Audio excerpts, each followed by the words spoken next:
샬롬, 반갑습니다. 이번 한 주간도 다들 수고 많으셨습니다. 어느새 토요일이 되었어요.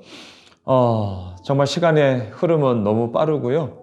하지만 또한 그 시간의 흐름 가운데서도 우리의 모든 마음들이 하나님께만 온전히 집중되어지는 그런 귀한 복된 연말이 되시길 주님의 이름으로 축복합니다. 오늘은 역대상 21장 말씀입니다. 다윗이 인구조사를 합니다. 자, 인구조사를 왜 하냐면요. 오늘 우리와 같이 실제적인 삶의 그러한 통계를 통하여서 앞으로를 예측하고 또한 그 예측함을 통하여서 뭔가를 준비하고 이런 부분보다 이 당시의 인구조사는요. 한마디로 말을 하면 자기 힘이 어떠한지를 증명하고자 하는 소위 자기 증명의 수단이에요. 군사력을 확보하게 되고요. 또한 그 확보한 군사력을 가지고 앞으로의 모든 전쟁들을 계획함을 통하여서 자기 힘의 확대의 수단으로 자기 왕권의 강화의 수단으로서 인구 조사를 했습니다. 자, 그런데 오늘 역대상 기자의 시선에서는 오늘 21장 1절을 보시면 시작이 이렇게 됩니다. 사탄이 일어나 이스라엘을 대적하고 다윗을 충동하여 이스라엘을 계수하게 하니라. 자, 영적인 시선으로 접근을 하고 있어요. 사탄이 다윗을 충동하여. 왜요? 이스라엘을 대적하기 위하여서. 왕을 무너뜨리면 그 나라는 무너지게 되죠. 저도 목사입니다. 교회에 많은 문제의 어려움들이 어디에 있습니까? 목회자들의 문제 가운데서 발단이 되는 경우들이 심심치 않게 있죠.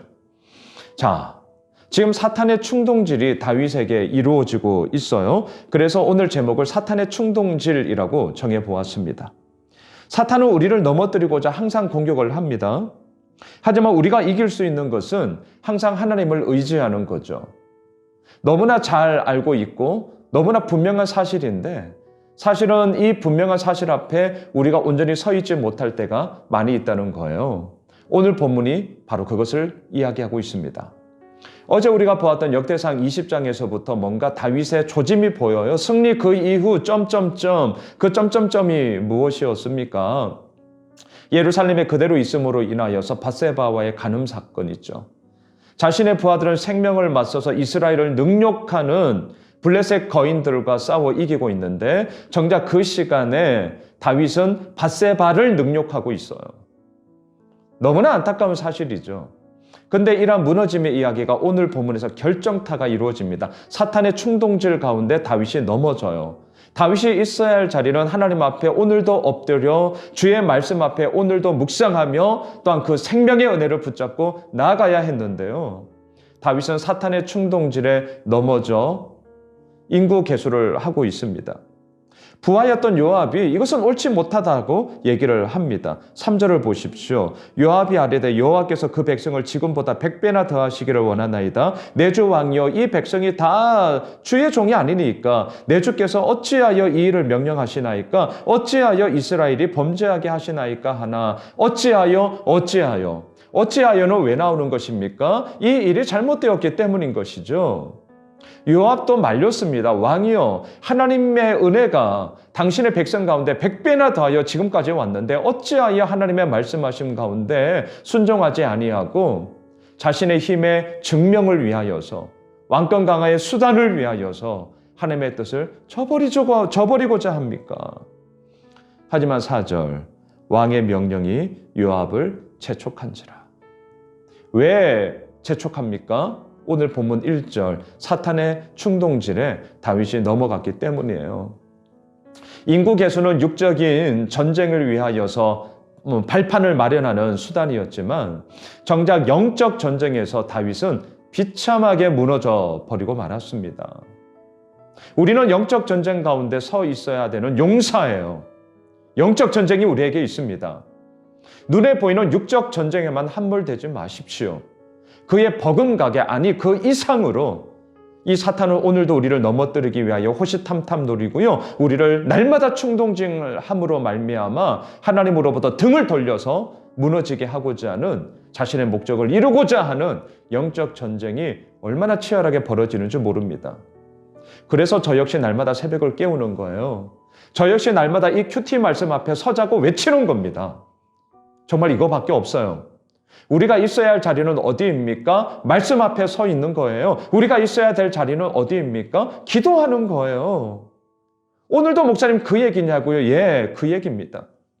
그 얘기예요. 왜? 사탄의 충동질은 우리에게도 날마다 공격되어지고 있기 때문이에요. 다윗은요, 요압을 재촉하였습니다. 자, 그러자 어떤 일이 벌어집니까? 오늘 본문 10절로 가십시오. 가서 다윗에게 말하여 이르기를 여호와의 말씀이 내가 너에게 세 가지를 내어 놓으리니 그중 하나를 택하라. 내가 그것을 네게 행하리라 하셨다. 그러면서 12절 이후에 징벌을 내리시는데요. 3년 기근을 선택할 거냐? 3개월 적군의 칼에 쫓기는 일을 당할 것이냐? 아니면 3일 전염병 가운데 있을 것이냐? 자, 이때 13절을 보세요. 다윗이 뭐라고 얘기합니까? 다윗이 가세에게 이르되 내가 공경에 빠졌도다. 여호와께서는 긍휼이 심히 크시니 내가 그의 손에 빠지고 사람의 손에 빠지지 아니하기를 원한다. 무슨 말입니까? 사람의 손에 의하여서 내가 공경함을 받는 것이 아니라 나의 이 잘못 가운데 내 책임이 있으니 하나님의 손에 내가 공경함, 책망을 받겠다. 그래서 3일 전염병이 일어나요. 무려 7만 명이 죽습니다. 14절에 7만 명이 죽어요. 그리고 이 사건을 통하여서 하나님의 천사가 칼을 빼들고 계속해서 하나님의 책망의 심판을 하고자 하는 그 모습 속에 결국 다윗은 엎드립니다. 여러분, 마지막 17절을 보십시오. 하나님께 아뢰되 명령하여 백성을 계수하게 한 자가 내가 아니니까 범죄하고 악을 행한 자는 곧 나이니이다. 이 양떼는 무엇을 행하였나이까? 청하건대 나의 하나님 여호와여 주의 손으로 나와 내 아버지의 집을 치시고 주의 백성에게 재앙을 내리지 마옵소서 하니라. 드디어 엎드려요. 진작에 엎드렸어야죠. 진작에 하나님의 은혜를 구했어야죠. 하지만 3일의 전염병 가운데 7만 명이 죽어요. 그 어마어마한 죽음 앞에 다윗은 엎드려 내가 잘못했음을 하나님 앞에 회개하며 자복하고 있습니다. 말씀을 정리하겠습니다. 사탄의 충동질, 이것은 다윗만의 이야기가 아니라 이렇게 설교하고 있는 저의 이야기고요. 또한 이 말씀을 나누고 있는 우리 모두의 이야기입니다. 어느 한 사람만의 이야기가 아니에요. 우리 모두의 이야기입니다. 오늘 우리의 삶의 자리 가운데 무엇을 붙잡고 가시겠습니까? 어디에서 계시겠습니까? 사랑하는 예수 호미실 가족 여러분, 말씀과 기도의 자리에 오늘도 서 있읍시다.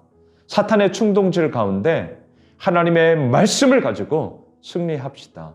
그리고 그 가운데서 주께서 이루어 가시는 놀라운 은혜를 우리가 함께 맛보아 합시다. 내일 12월 첫 주 주일 예배를 주님 앞에 드립니다. 내일은 특별히 우리 청년부 지체들 함께 예배하겠습니다. 우리 청년부 형제 자매님들 함께 해 주십시오. 예배 마치고 저와 함께 근황을 나누고 또 함께 기도의 제목을 나누는 시간도 가집시다. 더욱더 우리의 마음을 하나로 모아 주님을 예배합시다.